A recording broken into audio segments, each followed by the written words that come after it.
Hey guys, today on JD Cars, I'm going to show you how to repair a dented plastic bumper such as this one on virtually any vehicle in less than 5 minutes.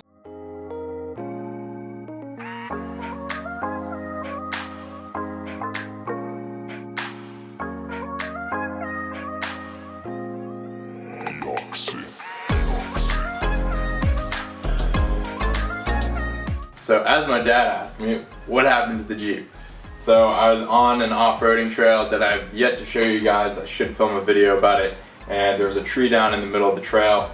I tried to push it out of the way with the bumper, expecting it to go under, but it stayed pinned right here and it's dented in the bumper. So we're gonna give it a shot. This is a bit of an experiment. I'm gonna be using a heat gun and a screw to pull out these dents, opposed to the typical fashion of removing the entire bumper, cutting out a hole in the back, and then pushing the dent out, which, as you can imagine, is much more time consuming. So we're gonna give this a shot and see if it works. So here's a brief rundown of the few things we'll need. We're gonna need a heat gun, a screw or two, preferably 3 inches long at least, something to drive the screws into the bumper, something to pull the screws, and then finally you're gonna want something to seal the little pinhole that will remain. I chose JV Weld Quick Weld, and I got the quick setting steel reinforced epoxy, 6-minute set time, so I think that should work well. Something I really like about this Porter cable heat gun is how stable it is. You can just set it down right on its back and it's not going to tip over. You can allow it to sit there and heat up, or if you need to put it down while you're working, you can easily do so with the tip up and without burning anything like your work surface. I'll plug this in, crank my heat up all the way to the max, and put this on speed setting 2. I'll let that warm up. I really like this heat gun. I'll be sure to have a link to it down below. I think it's like less than $30. While we let our heat gun warm up, I'm gonna grab our drill and 2 screws, and we'll head over to the Jeep. And the reason I've grabbed 2 screws is because I have the main dent up here, and then I also have a smaller dent below. If you only have 1 indentation, it's gonna be easier for you, but it looks like I am gonna have to do 2 pullings here. Not the end of the world, it should be okay. So we'll take our drill, and these are self-tapping screws, so we won't have to pre-drill the bumper, which is definitely recommended. And you're gonna wanna put your screw into the center of the dent at the deepest point.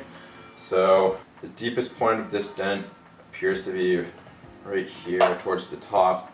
So we'll screw this in like so.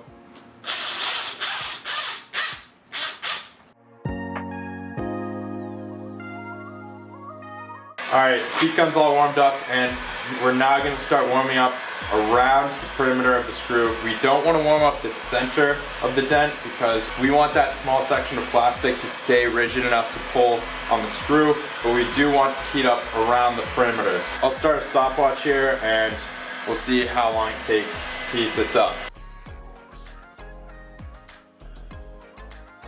It's been 1 minute, let's see if we can pull this out. Oh my god, that's awesome. I don't know how well you guys saw that, but I just pulled out that huge dent that was right here. You can sort of still see the perimeter for where it was, but that was a big dent. I guess my placement wasn't perfect, which is why we still have this little dent up here. I'm just gonna repeat the same process, put the screw through the center of the dent, and I'm gonna do the same thing for the bottom dent here.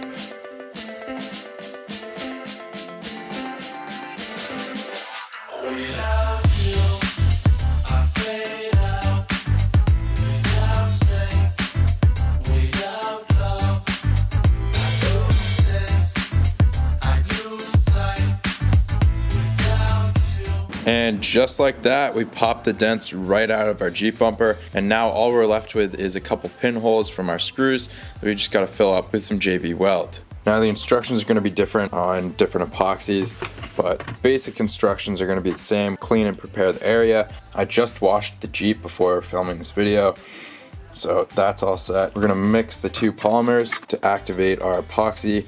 We'll apply it into the holes, and it takes just 6 minutes to set.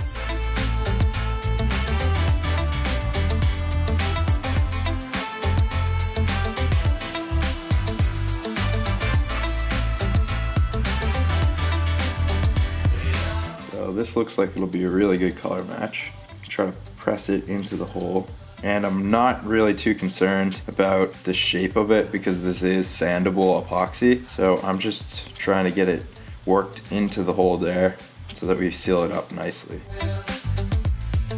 I just read the packaging. It takes 4 to 6 hours for this to be fully cured. So I'm gonna wait until then to sand it down and smooth it out. But if you're in a pinch and you just wanna pull a dent out of your bumper so it's not a major eyesore, as you saw, it just takes a couple minutes there to heat up the plastic and pull it out with a screw. Applying the epoxy is definitely much more of a cosmetic thing, but I am really happy with the color of this JB Weld. It matches up really nicely with the bumper, as you can see. And once we sand it down, it'll have more of a matte appearance, which will blend it in with the rest of the bumper. And we're back. The epoxy is now cured. As you can see, it's very firm to the touch. I'm gonna try using this 3M Scotch-Brite pad to sand it down. We'll see if this is abrasive enough to sand it down. If not, we can take some sandpaper to it or potentially an air tool. All right, so this pad is working. It is sanding it down, but it's gonna take a little while. So I'm gonna grab my pneumatic right angle die grinder and I'm gonna put a sanding disc on it, and we'll get this taken care of a little bit quicker here.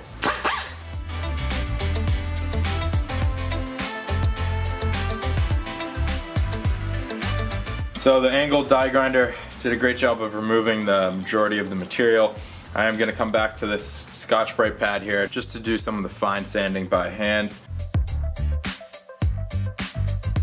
Full squirt of spray wax here, and